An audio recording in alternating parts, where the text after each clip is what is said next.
Aujourd'hui, on est dans le contrôle permanent, naturellement. On va être remplacé par des machines. On vous apprend que le territoire européen est un territoire que vous pouvez piller à volonté. Utiliser intelligemment, ça peut toujours avoir du bon.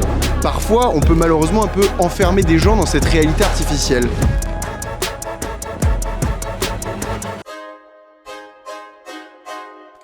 Bonjour à tous, nous sommes aujourd'hui au Festival international de l'intelligence artificielle à Cannes. Nous allons aller à la rencontre de particuliers et de professionnels pour comprendre leur venue. Également, nous allons leur poser des questions sur tous les enjeux qui se trament autour de l'intelligence artificielle et parfois les dérives potentielles. Je vous dis à tout de suite. Et bonjour, donc on est au Festival international de l'intelligence artificielle à Cannes.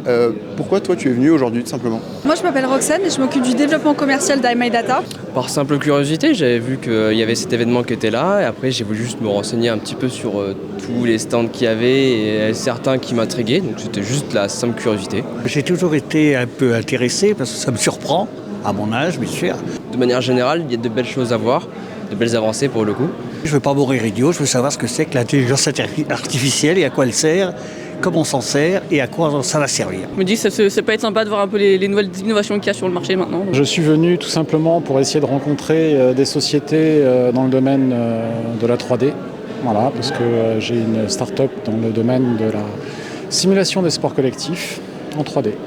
Pourquoi l'Armée de l'Air a aujourd'hui un stand au salon de l'intelligence artificielle ? On essaye de monter en puissance sur ce sujet pour suivre les plus grandes nations. Moi, ce qui m'intéressait, c'est effectivement de voir l'évolution et qu'est-ce que ça pourrait faire, évidemment, par rapport à l'humain. Avec Play Azure, donc on vient avec eux aujourd'hui pour mettre en avant justement le jeu vidéo avec donc tout ce qui va être IA. Parce que c'est quand même un petit peu vertigineux, je trouve. Aujourd'hui, on représente donc le jeu vidéo Halo où il y a majoritairement donc de l'IA. Je monte ma boîte dans l'IA et je veux avoir un petit peu des insights sur ce qui se fait, ce qui existe, quels sont les programmes qui sont dans la région, tout ça. De quelle manière concrète l'intelligence artificielle peut déjà être mise en place aujourd'hui pour aider au travail des militaires dans l'armée de l'air ? Alors, il y a différents aspects de la vie des militaires. Il y a tout ce qui est au niveau de l'aspect, comme pour les autres grandes entreprises. On est un éditeur de logiciels, on accompagne les entreprises à mieux visualiser leurs données et à comprendre l'ensemble des activités de leur entreprise. Donc ça va être l'utilisation d'IA pour tout ce qui est de la recherche documentaire, tout ce qui va être de l'aide au quotidien, synthèse de documents par exemple. On peut commencer à essayer d'utiliser ce genre de technologie et ensuite il va y avoir tout ce qui va être d'un côté plus opérationnel, où là je ne vais pas forcément trop rentrer dans les détails, vous en doutez. Allez, entre nous. Donc là déjà comme projet on a Alpha Wingman, lui j'ai le droit de vous en parler. Et l'IA, qu'est-ce qu'elle va faire ? C'est qu'on va ajouter des modules à la demande du client pour faire par exemple de la prédiction sur le suivi des stocks, pour faire de la pré-rédaction de devis. On s'adapte par rapport aux clients, on est multi-industrie et on satisfait le besoin. Ce qu'on voudrait faire, c'est avoir des intelligences artificielles suffisamment réalistes d'un point de vue pilotage pour pouvoir avoir qu'un seul groupe de pilotes qui s'entraînent face à des IA. Est-ce que vous trouvez qu'on développe suffisamment cette thématique dans notre région ? Bien écoutez, j'ai l'impression que ça commence, en tout cas avec tout le hub de Sophia Antipolis. Je vois énormément de startups qui y sont, mais beaucoup d'incubateurs, beaucoup d'incubés aussi. Je pense que ça commence à monter, tout à fait. C'est un bon début, on va dire. Le salon va prendre de l'ampleur parce que de toute façon, l'intelligence artificielle va nous envahir quelque part. Donc, Vous voyez ça vraiment comme une invasion ou alors comme quelque chose de souhaitable ? Parce que c'est vrai que dans le fait d'envahir, il y a une connotation qui peut être négative. Est-ce que vous le voyez vous, comme quelque chose de négatif, que l'intelligence artificielle soit dans nos vies de manière plus présente ? chaque outil peut être utilisé de différentes manières. Aujourd'hui, on est plutôt dans la monétisation, on est dans le contrôle. Demain, on sera sûrement sur des applicatifs qui vont nous faciliter la vie, mais il ne faut pas oublier qu'aujourd'hui, nous sommes un être numérique, numérisé, qu'on monétise et que l'on contrôle. Pour vous, ça doit être quelque chose d'assez nouveau, dans le sens où vous avez vécu la plupart de votre vie sans connaître ça. Comme ceux qui ont découvert l'ordinateur, tous ceux qui ont découvert les choses d'avant-garde, c'est pareil. Je découvre ça, et puis ça m'intéresse, et puis ça m'effraie un peu. Qu'est-ce qui vous effraie dans ce domaine ? Toutes les possibilités qu'il doit y avoir, et qu'il va y avoir, et certainement qu'on n'en connaît pas la valeur de tout cela. On pourrait utiliser l'intelligence artificielle à de mauvaises fins. C'est sûr que de par le fait que ça avance beaucoup récemment, évidemment, il y a des risques. On a déjà assez de créer des robots qui risquent de nous dépasser que d'être soi-même un robot. on a plus tendance à montrer le côté limite, risque, etc. que les bons côtés juste pour faire parler. Je suis curieux de tout ce qu'on va pouvoir en faire. Alors il y a beaucoup d'avantages. Oui, on peut parler de l'apport aux connaissances scientifiques, toutes ces choses-là. Il y a des inconvénients, alors on peut les imaginer facilement. C'est les arguments principaux des gens qui sont un petit peu des détracteurs. J'étais dans la prothèse dentaire, j'ai connu les débuts, j'ai toujours fait ce métier. Et on en est maintenant à la 3D. On en est à faire ça par empreinte. Ça peut remplacer des jobs humains, ça peut, mais il faut le prendre comme une aide, comme ChatGPT. On peut le voir de la manière simple et se dire « Ah, ça fait notre travail à notre place » ou alors on peut le voir de la manière « Ah, ben là, ça aide vraiment quelqu'un. Si c'est utilisé intelligemment, ça peut toujours avoir du bon. » C'est aussi tout ce qui va être avancé par contre pour la médecine et autres. Là, je pense que ça peut par contre être intéressant. Et l'évolution était tellement rapide que c'est très pratique. On a besoin de plus de puissance de calcul pour exécuter maintenant le graphisme presque au réel en fait dans le jeu vidéo. Il y aura des inconvénients, mais après en soi, je pense que ça reste intéressant d'incorporer l'IA maintenant dans le monde d'aujourd'hui vu comment il avance. C'est très, très utile, c'est très précis. Et l'intelligence artificielle doit être un peu pareil. On va ici pouvoir échanger grâce à ChatGPT, donc qui est une IA, avec directement donc un personnage qui est dans le jeu. Alors que de base, elle va avoir ses réponses déjà donc, notées, etc. L'intelligence artificielle amène beaucoup de choses. Va amener tout du moins et que je le connaîtrais peut-être pas parce que d'ici là... Et là, grâce à l'IA, elle va avoir un peu plus de profondeur. Donc là, carrément, les échanges qu'on a dans le jeu vidéo ne sont plus préenregistrés avec que deux choix ou des choses comme ça. Mais là, on peut vraiment écrire ce qu'on veut dire. L'autonomie, ouais. Attendez, j'ai l'air quand même voir les choses. Vous avez encore un peu de marge là. J'ai la marge 86, quand à 100, après on perd les neurones. On perd un peu. Vous portez bien. Pendant que je réfléchis un peu, j'essaye de m'en intéresser. On est sur une totale autonomie où la personne va carrément nous répondre et nous dire viens, suis-moi en lui parlant, elle va vous suivre, attends-moi, protège-moi, va récupérer ça. Donc on arrive maintenant à créer des émotions, même carrément avec des intelligences où il y a des personnages qui viennent nous parler directement. Enfin, tout est possible maintenant. En fait. Ah ouais, c'est vrai que c'est un niveau de réalisme quand même assez fou. C'est-à-dire que je pense qu'il y a 5 ou 10 ans, on n'aurait jamais pensé que ça aurait été possible. C'est ça. Il n'y a aucune dérive potentielle qui te fait peur peut-être là-dedans ? Hormis les fake news qui grandissent de plus en plus, notamment avec l'essor de l'IA, pas vraiment, non. Est-ce que vous ne pensez pas qu'à rendre les jeux vidéo de plus en plus réalistes, parfois on peut malheureusement un peu enfermer des gens dans cette réalité artificielle ? Totalement. Enfin, moi-même étant une joueuse, assez aguerrie, à des moments, oui, on aimerait même rester un peu plus dans ce monde virtuel que parfois un peu la réalité. Mais pour le moment, heureusement, on garde quand même cet aspect comme de la réalité, cette humanité, heureusement. Tant qu'on est avec des proches, etc., c'est bien. Après, je pense que oui, des personnes qui sont assez seules pourraient s'enfermer un peu trop facilement à l'intérieur. Je ne sais pas si vous avez vu le nouveau casque de réalité virtuelle où on voit des gens dans la rue marcher en bougeant avec leurs mains parce qu'ils voient des écrans à travers un casque, etc. Est-ce que c'est quelque chose qui vous fait plutôt peur ou alors quelque chose qui peut être source aussi d'avancées technologiques et de choses très positives ? Moi, personnellement, ça me fait un peu plus peur parce que je vois pas forcément trop l'utilité. J'aime beaucoup l'IA pour tout ce qui va être amusement, le loisir, etc.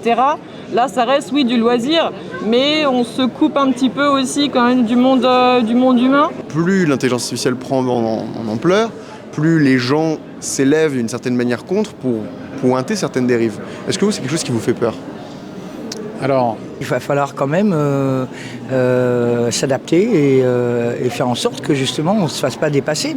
Non, parce que la peur est basée sur une inconnue. Or, on voit aujourd'hui les dérives qu'on peut avoir au niveau des GAFAM notamment et au niveau de tous les applicatifs qu'on peut faire de l'intelligence artificielle. Ça peut effectivement nous apporter beaucoup et ça peut aussi nous desservir énormément. Parce que c'est-à-dire qu'un être humain, c'est tout à fait possible quand même, dans le sens où un être humain, il ne peut pas avoir toutes ces informations. Un seul. Vous qui êtes le nez dedans tous les jours, qui vraiment voyez ce que c'est de l'intérieur, est-ce que vous pensez réellement qu'il y a des dérives potentielles à l'intelligence artificielle ? Ah oui, non mais tout à fait. Alors que beaucoup d'informations, l'intelligence artificielle peut le faire, le robot peut le faire. Donc il va dépasser l'être seul. Mais on va dire que ça autorise un peu de créativité. Donc pour l'instant, on laisse ça venir, mais je pense surtout qu'il va y avoir des régulations qui vont venir. Je suis pour le progrès, je suis entièrement pour l'innovation. Par contre, je suis absolument contre l'idéologie du progressisme. Aujourd'hui, on est dans le contrôle permanent, naturellement. Et il y a des outils qui sont numériques. On a tous un portable aujourd'hui. Toute notre vie est quasiment à l'intérieur, en tout cas toutes nos données personnelles, qui sont pillées depuis toujours. Lorsque vous allez à la Silicon Valley et que vous allez dans n'importe quelle société, on va dire du numérique, de technologie, on vous apprend que le territoire européen est un territoire que vous pouvez piller à volonté. Les Asiatiques l'ont fait, les Américains l'ont fait, tout le monde le fait. Voilà.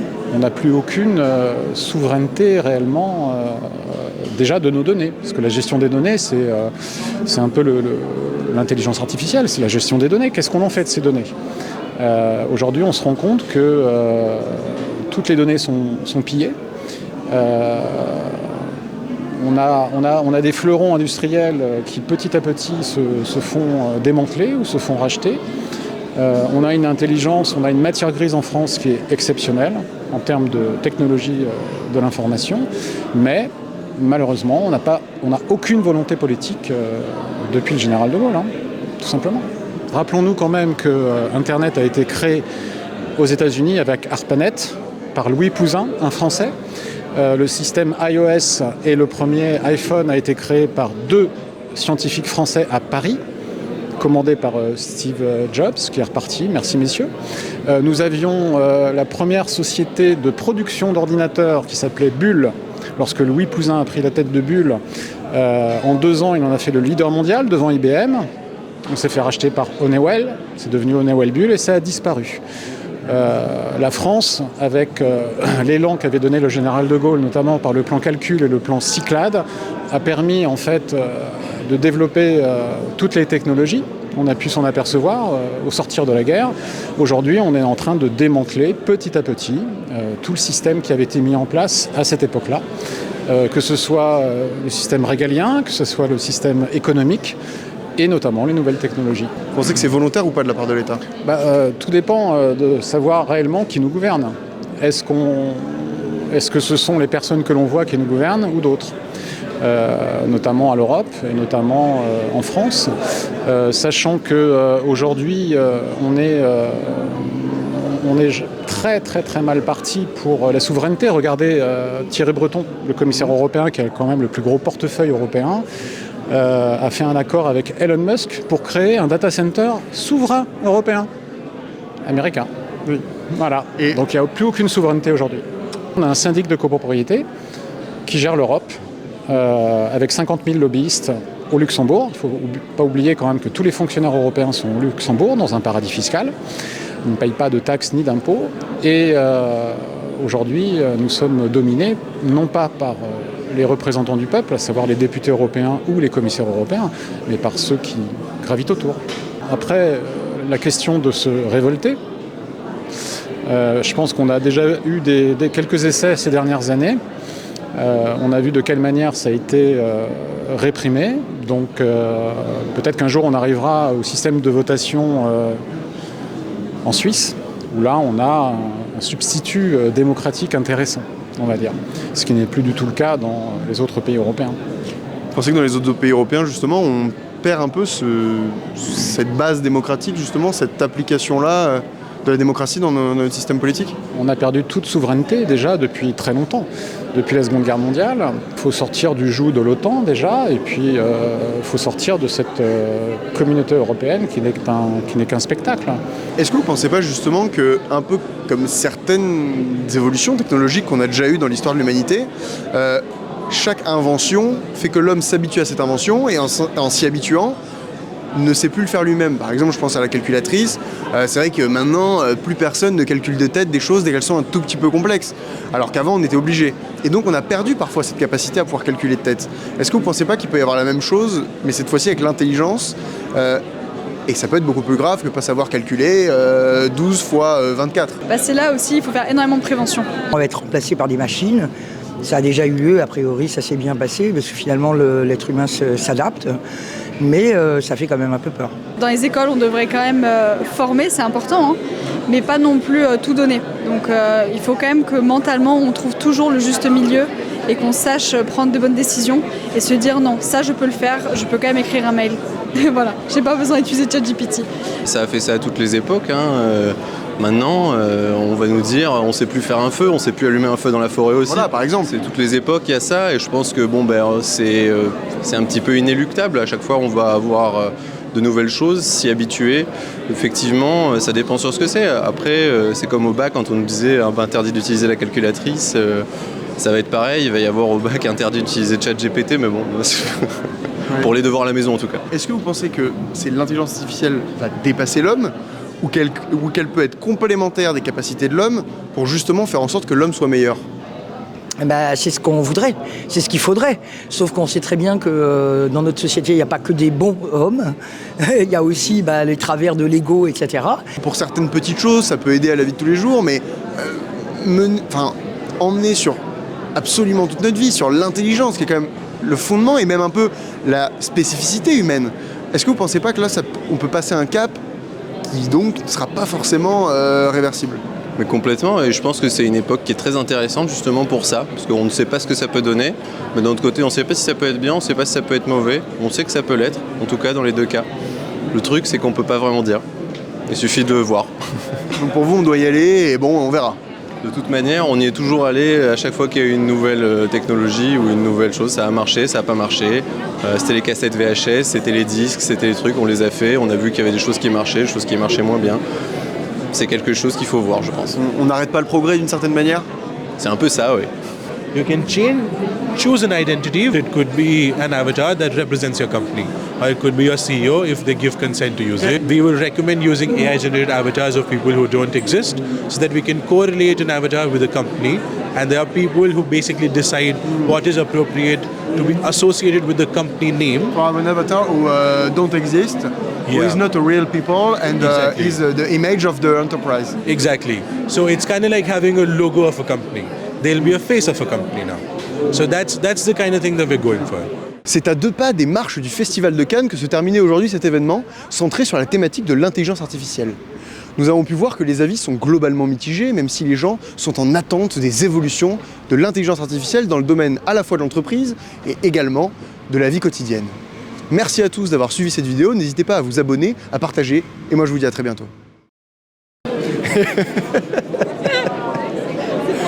Enchanté. Qu'est-ce que c'est ça? Une lame énergétique. Une lame énergétique? Oui, de Governance. De Governance. Ok, mais je connais pas très bien, mais en tout cas ça se voit que c'est pas pour faire des crêpes. Comment on dit dérive? Dérive potentielle. Do you think there could be any danger? Ah, du coup, qu'est-ce que ça fait de conduire une voiture comme ça à 10 ans? Bizarre. Et c'est agréable ou pas? Ouais, même si je sais pas conduire. Même sur Mario Kart, tu sais pas conduire? Si. Ah, quand même. Oui.